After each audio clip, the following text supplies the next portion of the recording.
yet to recover 2 guns, and those guns are still in the records of the police service as they are guns that were stolen from Dagoretti police post. And therefore, what Gashagua has been saying can never be further from the truth. Regarding his bitterness, because he has spoken on matters touching on CRBC, a Chinese company, and also alleged that there were also Chinese from some China civil engineering company that were deported from this country.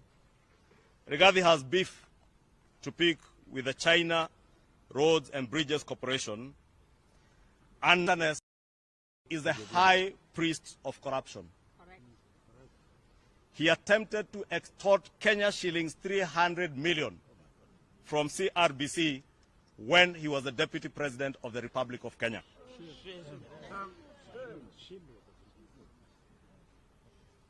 And he tried to extort this money from CRBC, or China Roads and Bridges Corporation, over their alleged transgressions during the Uhuru Kenyatta regime. CRBC, being a state-owned enterprise owned by the government of China, declined his demands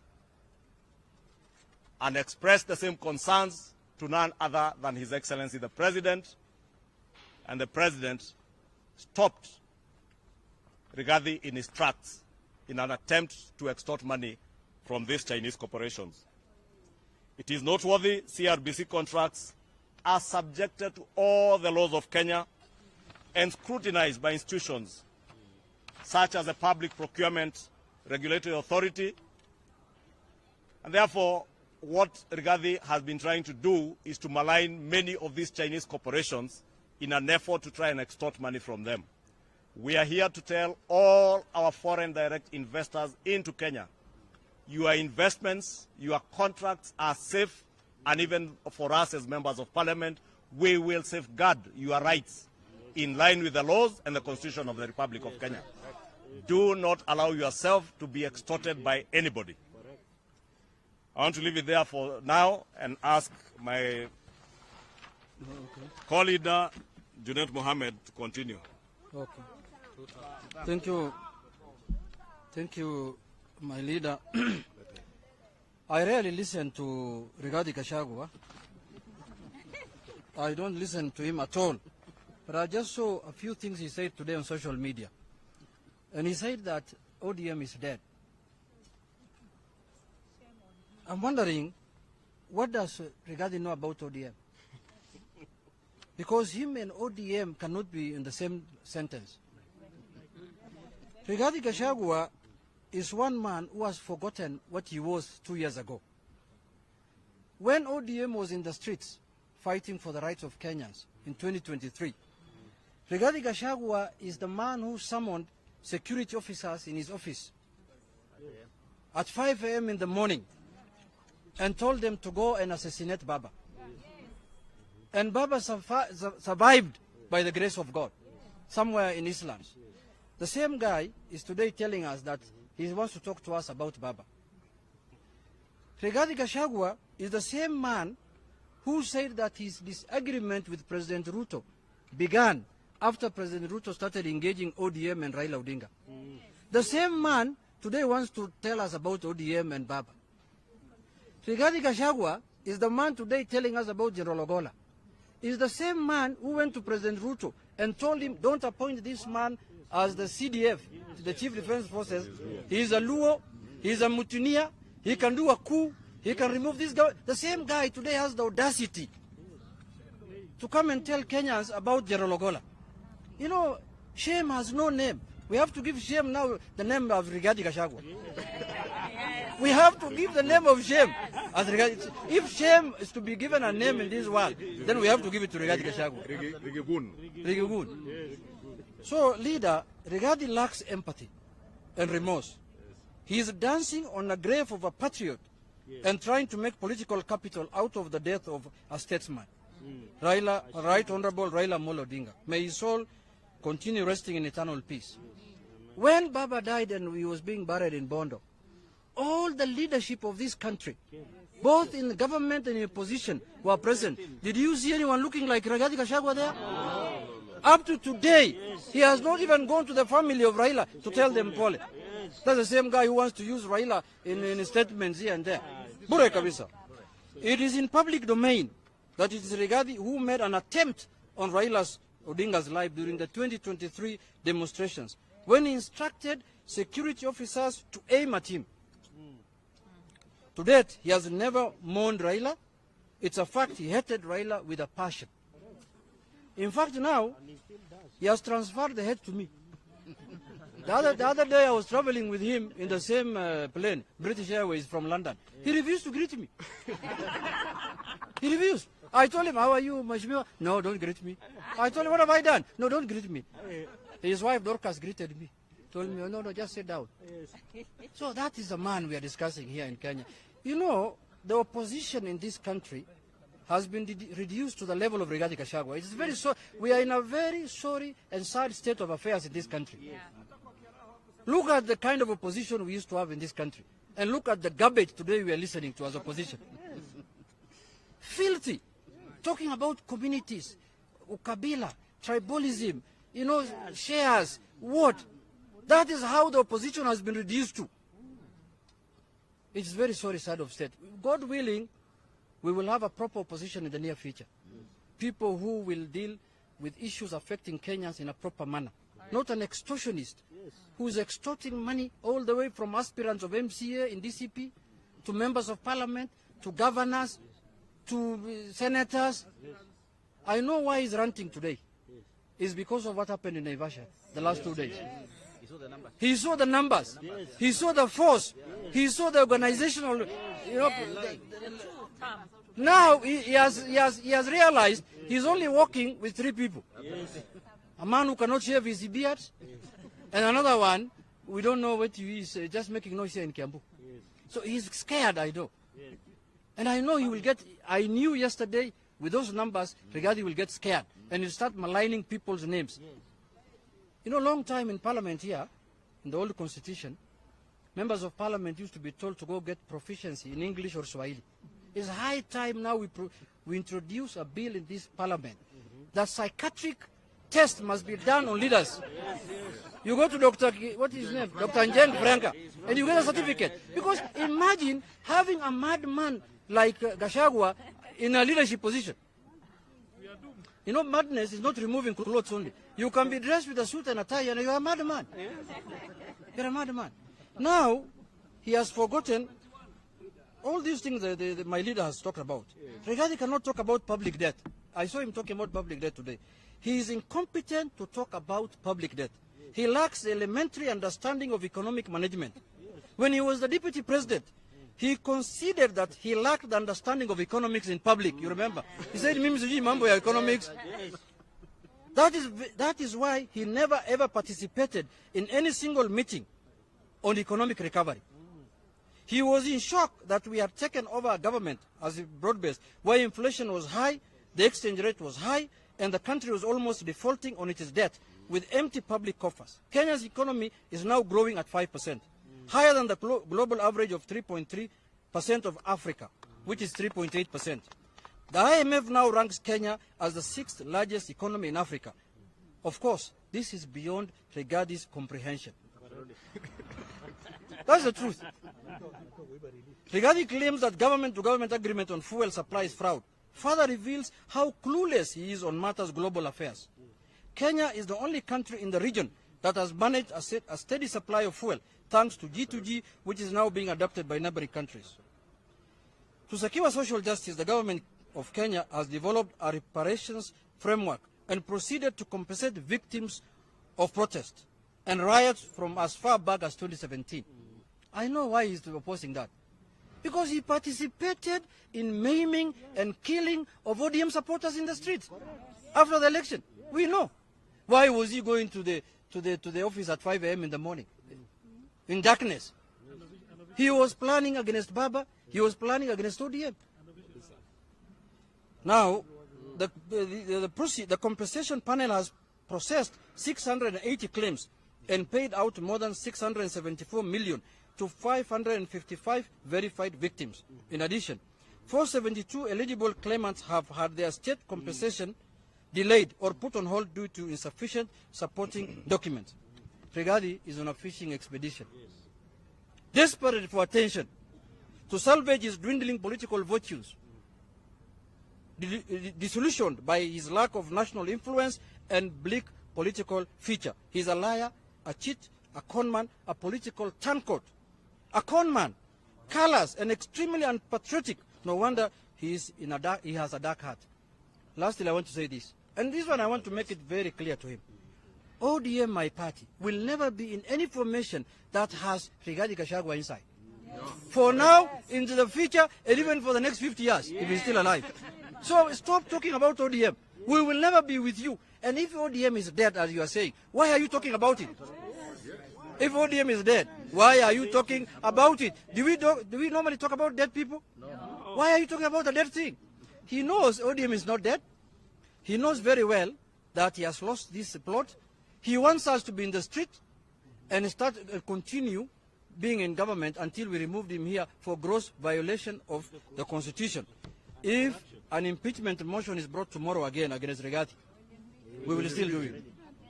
With this kind of character I'm seeing here, we will even do it.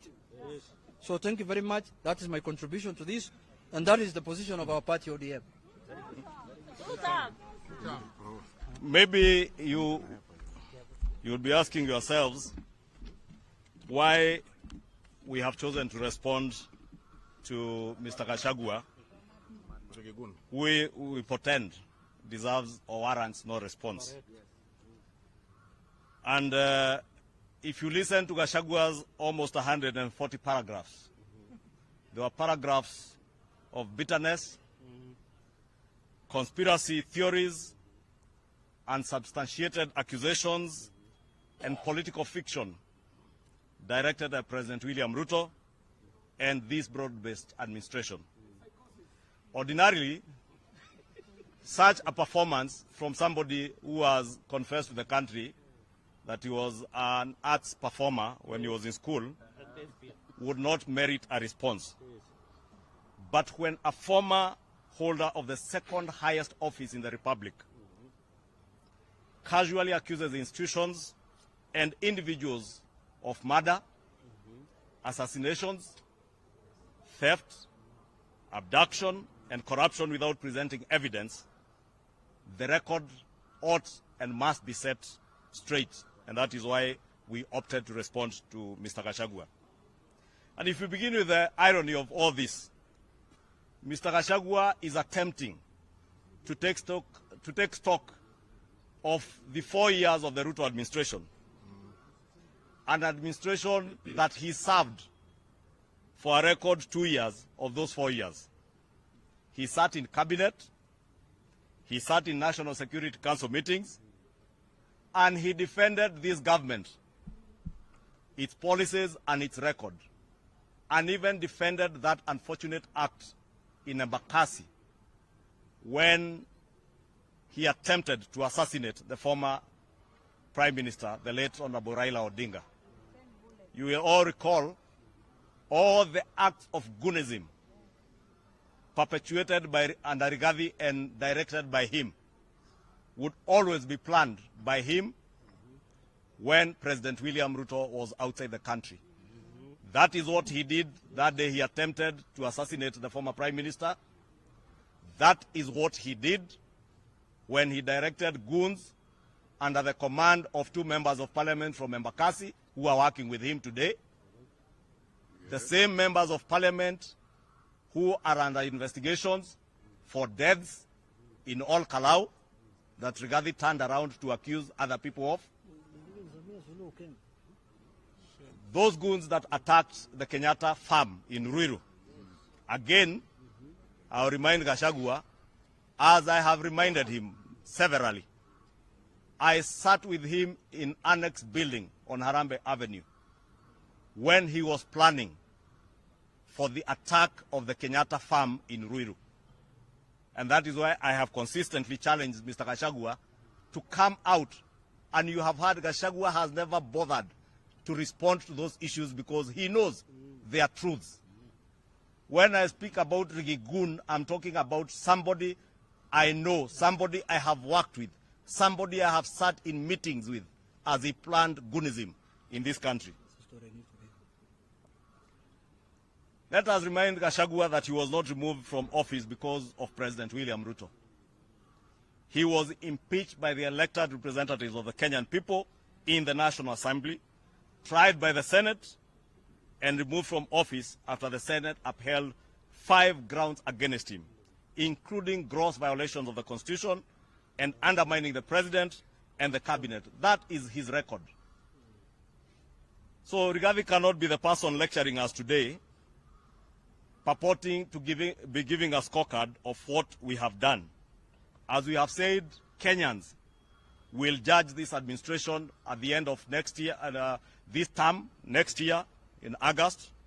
And yesterday, we detailed to the Kenyan people the achievements that we have had in agricultural production. Just as I mentioned, the agricultural sector has very well recovered. Construction returned to growth of our economy. Investor confidence has strengthened in our country, and the country has undertaken some of the most consequential structural reforms since independence. That is Ruto at 4. Millions of farmers today have access to subsidized fertilizer, which has lowered their cost of production and helped restore national food production. A packet of maize that was retailing at 260 shillings only 2 years ago or 3 years ago is today retailing at an average of 160, and some brands down to 140 shillings. That is Ruto at 4. Universal health coverage has moved from a promise discussed by successive regimes and administrations into an actual national system being implemented across the country, with primary health care, community health promoters, and a new financing architecture designed to ensure that sickness does not become a sentence to poverty. Today, the same Rigathi who was telling Kenyans SHA does not work has witnessed villagers in Wamunyoro getting help as their bills are sorted under SHA. Mr. Gashagua may ridicule the affordable housing program. The mason earning a living does not ridicule that program. The young electrician getting his first contract does not ridicule that program. The mother moving her family from an informal settlement into a decent home will not ridicule this program, as those in Mukuru who have already moved to their houses and many other housing programs will not ridicule. That is Ruto at 4. Through the Hustler Fund that Mr. Gashagua alleges he cannot see its head or tail, affordable credit has been extended to millions of Kenyans who were previously condemned to predatory lenders, who today cannot get those people to lend to on predatory terms because they have access to Hustler Fund. Through the Nyota program and other programs, young Kenyans are receiving training on entrepreneurship, certification, enterprise support, and pathways into employment. Through labor mobility agreements, as I said earlier, Kenyans are accessing employment opportunities across the world, as Rigathi Gachagua ridicules families like that of Eric Mwangi from Nyeri, who he alleges to have died in Russia while he is still well and alive. But that record is Ruto at 4. We have changed the conversation on infrastructure financing so that every road, railway, dam, and transmission line does not automatically become another burden on the Kenyan taxpayer in terms of asking Kenyans for more tax money to be able to finance these huge capital-intensive infrastructural programs. Through the National Infrastructure Fund and other reforms, Kenya is building a new architecture for mobilizing private and long-term capital for national development. That is Ruto at 4. I have heard Rigathi Gachagua ask about the High Grand Falls Dam, but that's a dam that stalled in the Kibaki regime. The High Grand Falls that was conceptualized long before Rigathi even set foot in this house as a first-time member of parliament, in the first term of the Uhuru Kenyatta regime. And those dams, now we can tell Gashagua, they will be done under the National Infrastructure Fund without burdening Kenyan taxpayers. Since Mr. Gashagua has invited the country to take stock, perhaps we should also ask, what did Gashagua do in the 2 years that he served this country as the Deputy President? What transformative national program bears his name? What economic reform did he design? What national institution did he build? What lasting policy did he leave behind? What was his great idea for Kenya? And I dare ask, what is your great idea for Kenya today? Shares. Mr. Gashagua. Other than what you hear my colleagues say, the divisive politics of shareholding. For 2 years, he occupied the office of the Deputy President, yet today his most memorable political legacy is not a program, a reform, or even an institution. It is the politics of shareholding. It is the politics of ethnicity. It is the politics of who voted for whom, and therefore who supposedly deserved what portion of the Republic of Kenya. Kenya rejected that philosophy. The Constitution rejected that philosophy of shareholding, and ultimately, Parliament rejected the politics that accompanied it and impeached this disgraced goon #1 of our republic. That is why it is particularly astonishing to hear Mr. Gashagua lecture the country about constitutionalism and institutions. A constitution he never respected, institutions that he never respected when he was in office. The impeachment proceedings against him included allegations, as we mentioned, of undermining the constitutional institutions of our country, devolution, the independence of the judiciary, the president and cabinet, and the national values and principles of governance. He denied the accusations, as was his right. Parliament heard him, and Parliament made its determination, and he was removed from office. Those are not rumors. They are part of parliamentary record, and the courts have also vindicated Parliament in that impeachment process. Mr. Gashagua today, as we mentioned earlier, has made very grave accusations involving assassinations, extrajudicial killings, abductions, firearms, police officers, intelligence agencies, private companies, and senior public officials. These are not accusations a former deputy president should throw around like political confetti. If Mr. Gashagua possesses any iota of evidence of murder, assassination networks, stolen firearms, corruption, or the concealment of suspects, he knows exactly what the law requires him to do as a good citizen of this country. Present the evidence, present the name, present the documents, the dates, present the witnesses, and then hand them over to appropriate investigative and judicial institutions to take action. A former deputy president who sat in the National Security Council knows the difference between intelligence, evidence, hearsay, and political gossip. What Gashagua is doing today is nothing but political gossip. National security cannot become a prop for a politician searching for relevance. Gashagua being no exception. He should not use our national security as a prop to seek political relevance. Neither should the pain of bereaved families be converted into campaign material.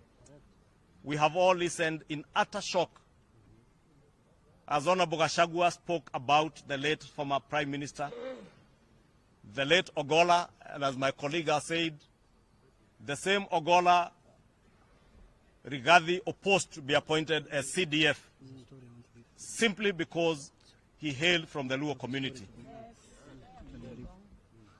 Rigathi speaks about the unfortunate death of the former Prime Minister, Baba Raila Odinga, with no regard to the feelings of his family. Raila Odinga would not have traveled with the doctors he's traveled with from Kenya without the consent and approval of his immediate family. We want to plead with Gashagua to let those who have left before us to rest in peace and have the empathy to think about the children and the families of those who have left us, including those of the late Johanna Ngeno, who had very young children and a young widow who is at pain. You will remember Johanna Ngeno's widow and his immediate family learned about the unfortunate passing on of Mheshimiwa Johanna Ngeno from a public rally by Gashagua in Nyahururu, even before they formally got news of the accident that befell a husband, a father, a brother, and a son to an elderly mother. Rigathi, I have said before, you're a black man with a very dark soul and dark heart. Please spare bereaved and mourning families the pain of having to relive their losses as you play your cheap politics. By the way, lastly, there is a story I want to share with Kenyans about Rigathi. You know, after the election, this is a very sad true story. After the election, when we went to the demonstrations, when ODM went to the demonstrations, and things were very bad, and the country was going to the dogs, the President of the Republic of Tanzania, on our own initiative, decided to come here and do arbitration between President Ruto and the former Prime Minister, my former party leader. I traveled personally. She came to Nanyuki at Mount Kenya Safari Club. I traveled personally with the former Prime Minister to Nanyuki and met President Suluhu. And the following day, we were supposed to meet there President Ruto. When we were waiting for President Ruto the following day, President Ruto called President Suluhu, and he said that my Deputy President, Rigathi Gachagua, has told me you cannot go to that meeting. If you go, I will resign as a Deputy President. So he said, I might end up coming to solve a crisis in Nanyuki, but I might create another crisis in my government. So please, let us look for another way to deal with this matter. President Ruto is alive. I am alive. It's only majority is there. That is why ODM can never forgive Rigathi Gachagua, because he wanted death and destruction for ODM. He did not want peace and the country. President Suluhu is alive. President Ruto is alive. Junet is alive, who traveled with my party leader. Shungwa is alive, who was at State House with his leader. And he said, if you go to that meeting, imagine a foreign president came all the way. She landed in Nanyuki to create peace and to arbitrate and to say that this is our neighbor, can we discuss? Gashagua refused. He said, if you go there, I am going to resign as Deputy President of Kenya. So we told President Ruto, don't create another crisis, let's look for another formula, and we will still talk. And we still talked, and we still formed the broad base. And we are going to form more government before the future. Thank you very much. Don't take any question. So, that was it for today. Asanteni sana.